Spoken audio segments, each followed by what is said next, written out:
we set sail, we ask God's blessing on the most hazardous and dangerous and greatest adventure on which man has ever embarked. In the summer of 1961, as the United States embarked on its great space adventure, one question above all others remained unresolved. What kind of spacecraft would take a man to the moon and bring him back alive? The United States had a total of 15 minutes of spaceflight experience, 5 minutes outside the Earth's atmosphere, and now we were committed to go to the moon. We knew nothing about the moon. No unmanned spacecraft had landed there or even taken decent pictures of it. During the initial briefings, everybody assumed the way to the moon was to send one huge spaceship all the way there and all the way back. But at NASA, they already knew there was a problem.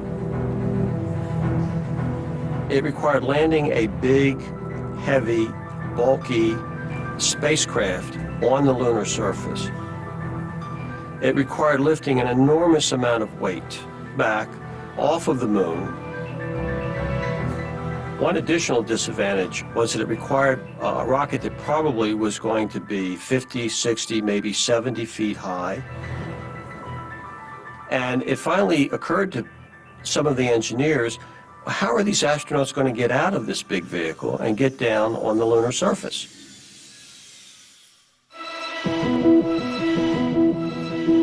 As NASA puzzled over the problem, an obscure engineer called John Hobalt came up with a radical alternative.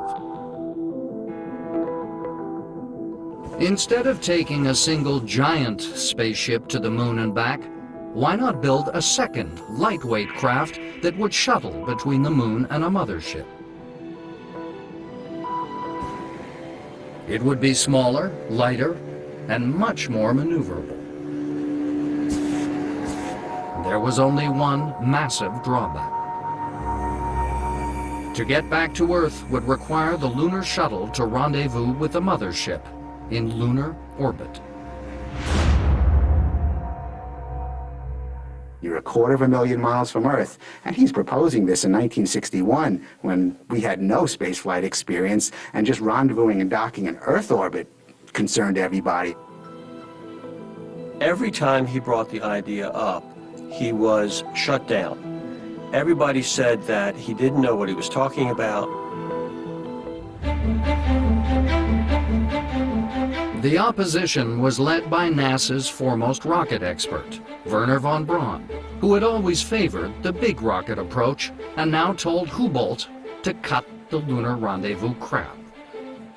Wernher von Braun had a very strong ego, was very popular in the United States, very famous in the United States because of his appearance on television, and believed very strongly in the idea of taking a big rocket to the moon. In desperation, Hobalt finally wrote directly to NASA's top leadership. In these letters, Dr. Hobalt said, I know that I'm stepping out of line here. I know I might even get fired because I'm writing this letter, but I think it's so important to bring this to your attention that I'm willing to risk my career in doing it. He said something like, I know I may be a pain in the neck and I shouldn't be writing this letter to you and so on, but I feel so strongly about this, I feel impelled to write you. And he said in these letters to Dr. Siemens that the lunar orbit rendezvous idea was the only way to get us to the moon. Dr. Hobalt didn't say, I think it's one way, or he didn't say, I think it's the best way. He said, I think it's the only way.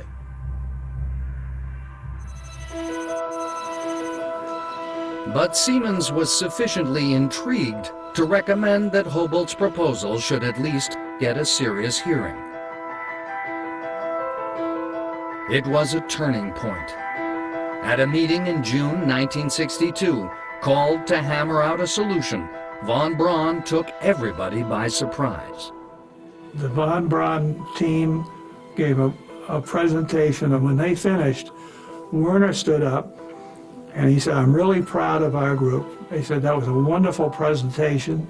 We considered everything very, very carefully, but I have to tell you that's not what I'm going to recommend.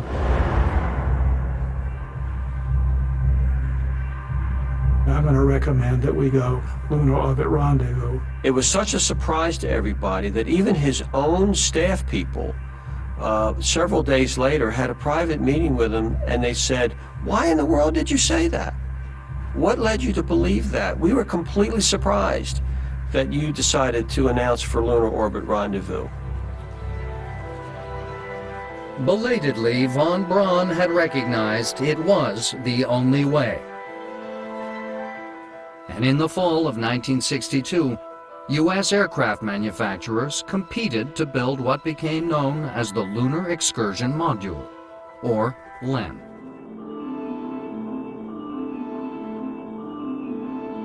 One of the competitors was a small aircraft company on Long Island. The Grumman Corporation had already spent time and money investigating the idea of a dedicated lunar lander. For well over a year, they had been studying this problem of how to get to the moon.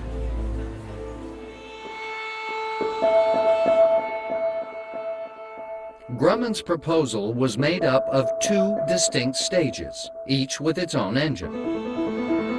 A descent stage would take the astronauts down to the lunar surface. And then, when they wanted to return, a tiny ascent module would separate, leaving the bulky descent stage on the moon, and return the astronauts to the orbiting command module. They really understood that weight was so critical, you wanted to leave the heaviest part behind and to get off the moon. Mission completed. This final stage of the LEM would also be discarded.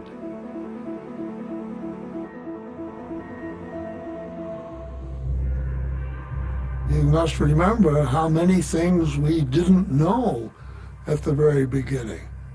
This expert was telling us that there are 10 meters of impalpable dust on the surface of the moon.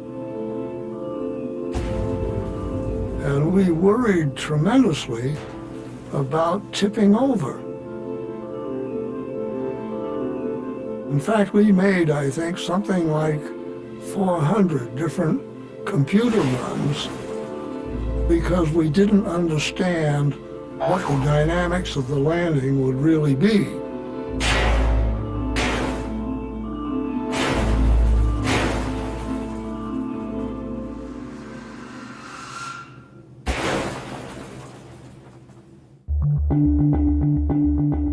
But the most pressing issue was weight. For every pound the LEM weighed, it would take 4 pounds of fuel to lift it off the Earth.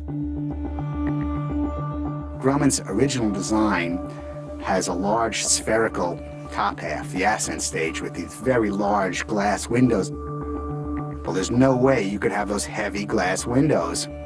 Weight was too precious, so they had to go to much smaller windows.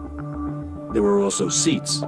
Well, in 0 gravity or 1/6 gravity, you really didn't need seats. So the seats were taken out. In the early concepts for a lunar lander, there's no ladder on the front leg. Because why do they need a ladder? There's only 1/6 gravity on the moon. What if we just give them a rope that they hang from the hatch down to the lunar surface? They climb down a rope, they climb back up it, we save weight. Grumman builds a full-scale wooden mock-up. Astronauts try climbing down the rope. Nobody can get back up the rope. So they had to add a ladder down the front leg. In the spring of 1965, NASA, worried design changes would never stop, imposed a freeze.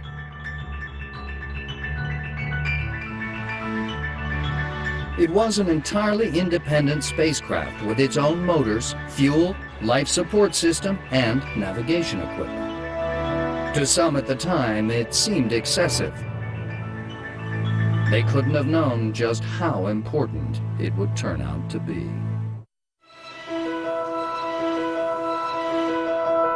After 2.5 years of preparation, engineers at the Grumman facility on Long Island finally began building what many regarded as the first true spaceship.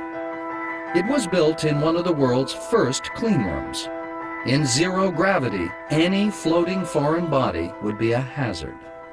Everybody's wearing surgical suits, white suits, booties, gloves, hats. If you have a beard, you wear a face mask. They even preferred people who didn't bathe very often because they didn't want skin flaking off and possibly floating around in there and causing problems. But in the urban confines of Long Island, the one thing Grumman couldn't do was the hazardous business of testing rocket motors. For this, they would need somewhere much more remote. In the middle of the desert, they built an engine testing facility. Lynn Radcliffe was the first manager. When I came aboard that first day, I knew absolutely nothing about rocketry. It was almost as though I had walked into a foreign country.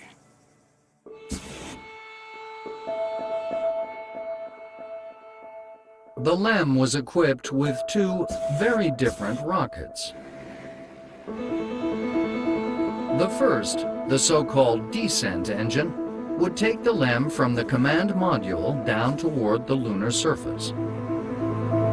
It was an entirely new and untried piece of technology. Up until this point in history, no one had ever built a rocket engine with a throttle. Either they were on or they were off. But in order to land on the moon now, you have to have a throttle so you can slow the spacecraft gradually to come in for landing. This was an unbelievable maneuver when you stop and think about it. You're sitting on a column of thrust, just hovering there like a helicopter. And then as you let it go, the throttle a little bit, you lower it just at a few feet per second until you make contact. But it was the module's second rocket, the so-called ascent engine, that caused Grumman the most lost sleep. It didn't need a throttle, but it did need to work with absolute reliability. You're totally dependent on the ascent engine to work to put you back in orbit. If for any reason the ascent engine failed to work, the astronauts are doomed.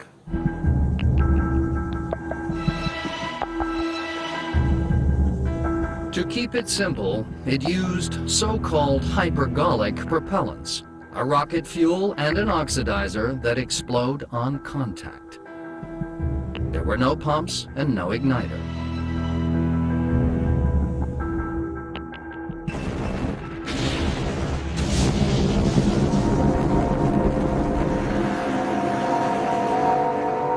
But the simplicity came at a price. The fuels were extremely toxic. We got so familiar with what oxidizer looks like when it leaks. You have this big red cloud. You couldn't absorb more than 5 parts per million on a continuing basis. It would start to eat your lungs away.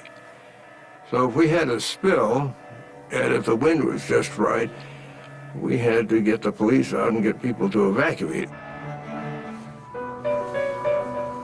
Meanwhile, on Long Island, engineers were combating yet another hazard of spaceflight.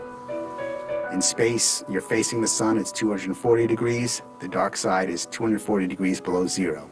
You have to insulate the spacecraft as well as possible because there's huge fuel tanks in there. And the fuel's going to boil at 100 degrees and freeze at 30 degrees.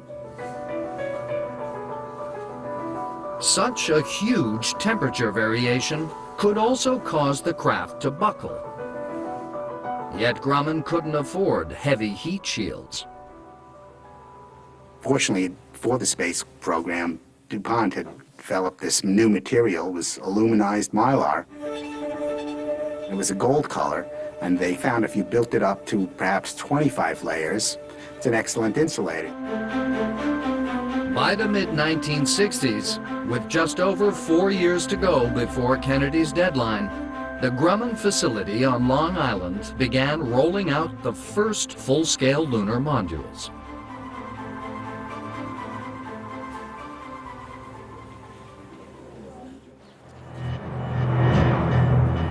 For some years, astronauts had been training on a simulator known as the flying bedstead.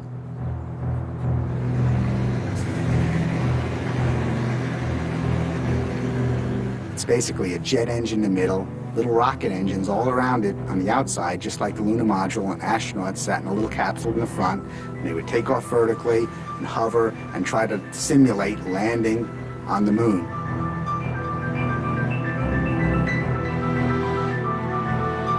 It was unstable and dangerous, and the astronauts hated it.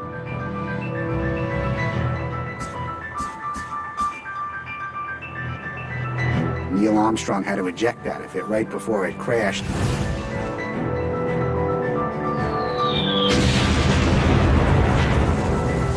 At some point in the program, they actually stopped using it because it was a lot safer to land on the moon than it was to fly this machine down in Texas.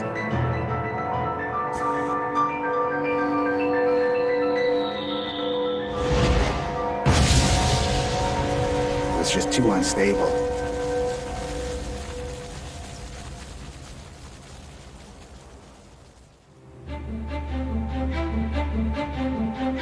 Now, as the completed LEM became available, they were able to train on the real thing.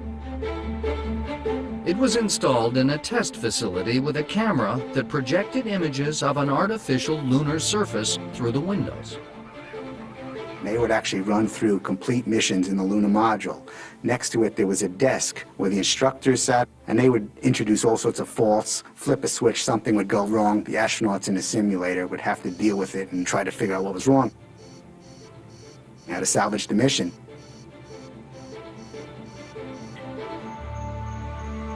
But the clock was ticking. It was time to move beyond simulations and take the LEM into space.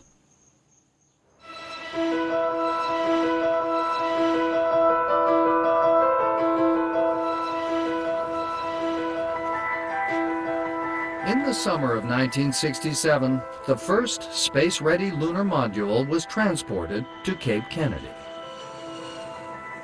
It would be mounted on Apollo 4, the first unmanned test of the LEM in space. For the people at Grumman, it was the final test. But it was not to be. Almost immediately, things began to go wrong. NASA gets a hold of it, they start running tests on it, and NASA discovers this vehicle is a mess. They find hundreds of problems, things that weren't built right, weren't installed right, or electrical wires that are frayed, possibly broken, and most alarming of all, there are fuel leaks everywhere in the system. The whole incident of this first lunar module really led to great embarrassment on Grumman's part. Then, as Grumman raced to repair the leaks, there was a second problem.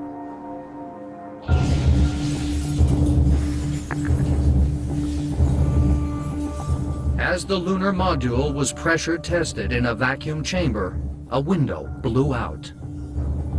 There's debris all over the place. Wires are evidently nicked that you could see with the naked eye.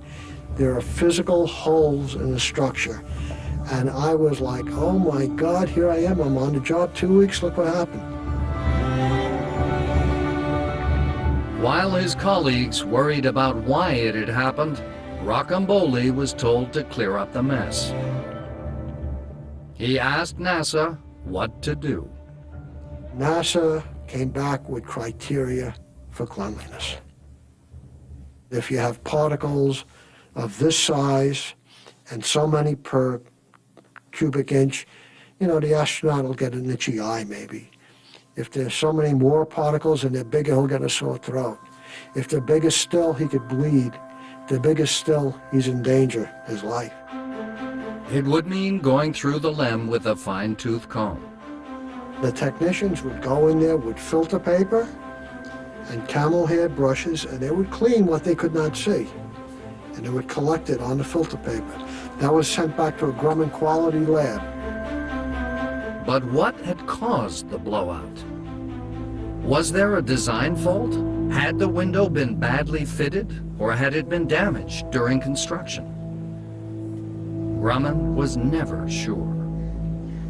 The solution was never one of those that gave you a completely warm feeling.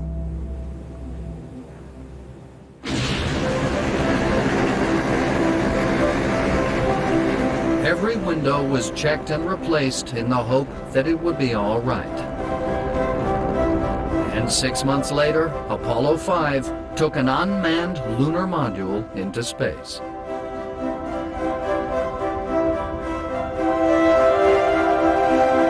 "12 months later, Apollo 9 carried the first manned lunar module into space.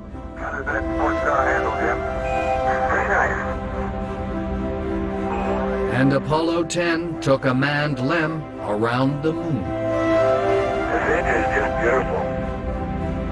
I lay my hats off to the guys in the trench. I love them.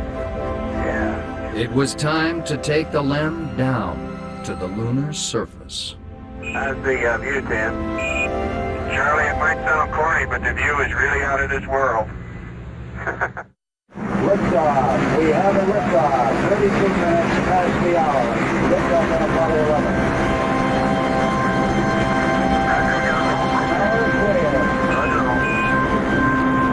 On July 16th, 1969, Apollo 11 blasted off from Cape Kennedy. Some 72 hours later, the lunar lander undocked from the command module and headed for the moon. It was the final challenge. Hundreds of thousands of man-hours of work, worry, and effort were about to be put to the test. My heart was in my mouth. Altitude 1600.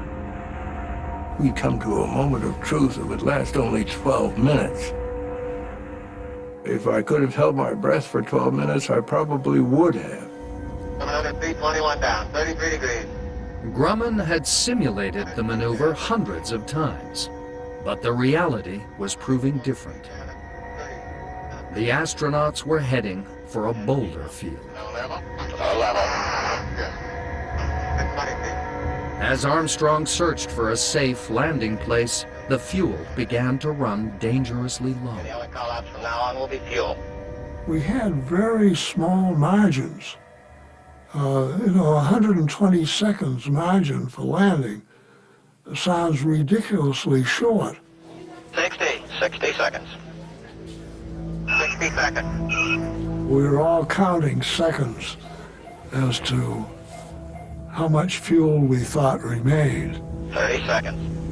30 seconds.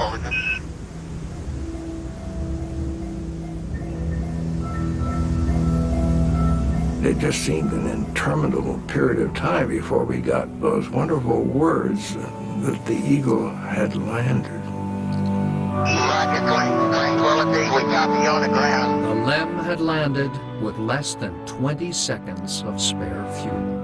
I can't describe this to you in words, but let me tell you, there was a relaxation that I think all of us felt. It was such a tremendous relief that they had made it safely on the moon, and they were going to go out and walk on the moon and all those wonderful things. Among those in the audience at Mission Control was Wernher von Braun. Dr. Wernher von Braun turned around and looked back, and he was searching for somebody, and he finally saw John Hobart. And he said over all of the shouting, he said, "John, you were right. We wouldn't be here without you."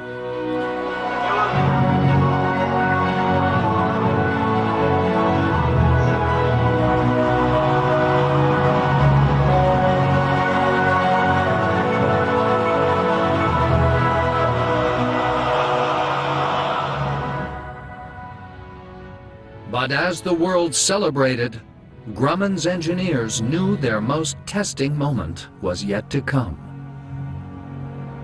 Would their ascent engine do its job? 2 astronauts were going to climb into this thing, and essentially they were going to press a button, and if it worked, it worked, and if it didn't, there weren't many things that they could do about it. Once you pressed that button, that was it. Roger, our guidance recommendation is you're cleared for takeoff. Roger, understand. We're number 1 on the runway.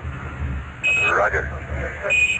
All my co-workers were standing around in the aisles looking up at a monitor panel along with me. And this is the really definition of a white knuckle situation. Eagle Houston, you're looking good. That moment of liftoff was awful. Just plain awful. Is there an anxiety? Absolutely. Absolutely there's an anxiety. One you can't believe, like, is this going to work? We know we did everything, but God, it better work. I don't think that anyone could, at that time, tell you 100% that it was going to work. 9, 8, 7. It was really quite tense. Proceed.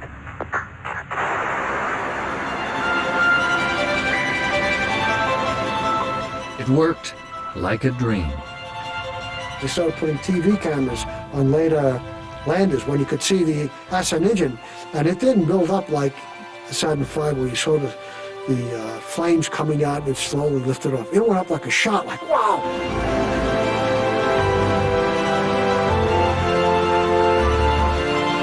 1,000 feet high, 80 feet per second, vertical rise. The LEM had performed faultlessly, and at Grumman they assumed there could be nothing more terrifying or exciting to come.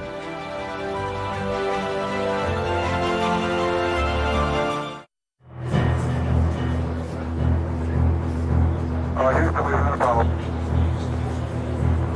Stand by 13, we're looking at it. In the spring of 1970, as Apollo 13 headed towards the moon, Dick Wilde received a call in the middle of the night. The telephone message was unmistakable. We were being called in to the plant early because an explosion aboard the command and service module had taken out the electrical and oxygen system. We are ready, closing out into space. Some 200,000 miles from Earth, the command module had been left powerless and disabled. As I drove into the plant, the coincidence to me was amazing. This was Monday, April 13th, 1970, and this was Apollo 13.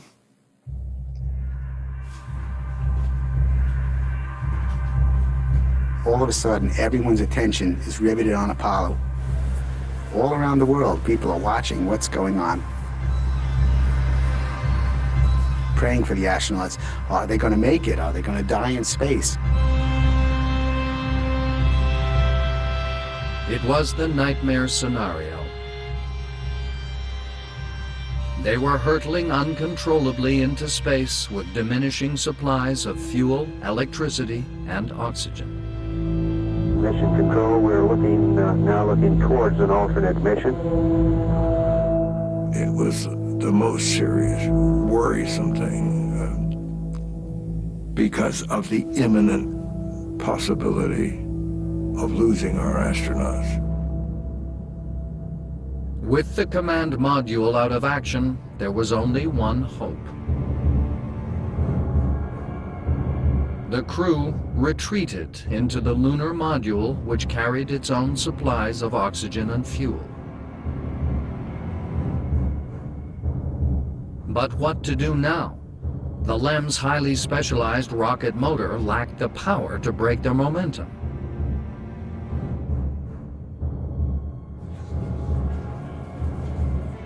But did they have the fuel and power to travel the 250,000 miles back to the Earth?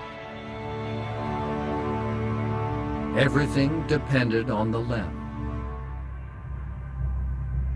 It had been designed to keep 2 people alive for 50 hours. Now it was being asked to keep 3 people alive for up to 100. There was a gradual buildup of carbon dioxide. The LEM had been equipped with finite supplies of lithium hydroxide, the agent used to remove carbon dioxide from the recirculating air supply. Once again, there were desperate meetings among NASA's engineers. There was one inspired possibility. If they could raid the command module for extra supplies of lithium hydroxide, they had a chance. But that was not as simple as it sounded. No one had foreseen the kind of problem where the LEM would be used as a lifeboat. And unfortunately, the command module lithium was packaged in square cartridges, and the lunar modules were packaged as round cartridges. So the problem became, how do you fit a square cartridge into a round canister? NASA suggested using duct tape and tubing from the spacesuits to jury-rig a connection. It worked. I think all of us had a sense of tension in those hours that we've not felt before or since. Finally, as the craft approached the Earth, the astronauts faced the ultimate challenge: how to safely smash through the Earth's atmosphere. The answer was to return to the crippled command module with its protective heat shield and, to minimize friction, discard the LEM, affectionately christened Aquarius.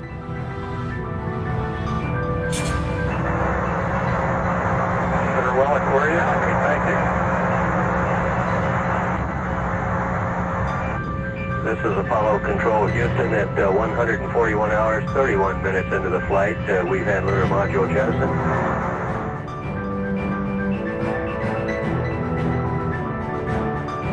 Then, as they blasted through the Earth's atmosphere, there was a break in communication.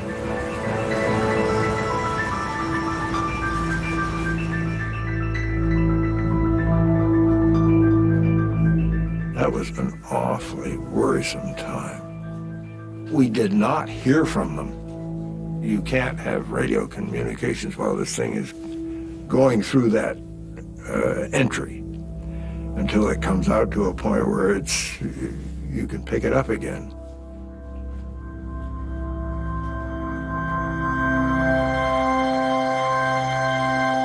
There was what felt like an interminable wait before the Apollo 13 parachutes finally came into sight. Odyssey Houston, we show you on the mains. It really looks great. An extremely loud applause here in Mission Control. I think singly that was the high point of the program because we had saved astronauts from imminent danger. It was even more important in retrospect than the first landing.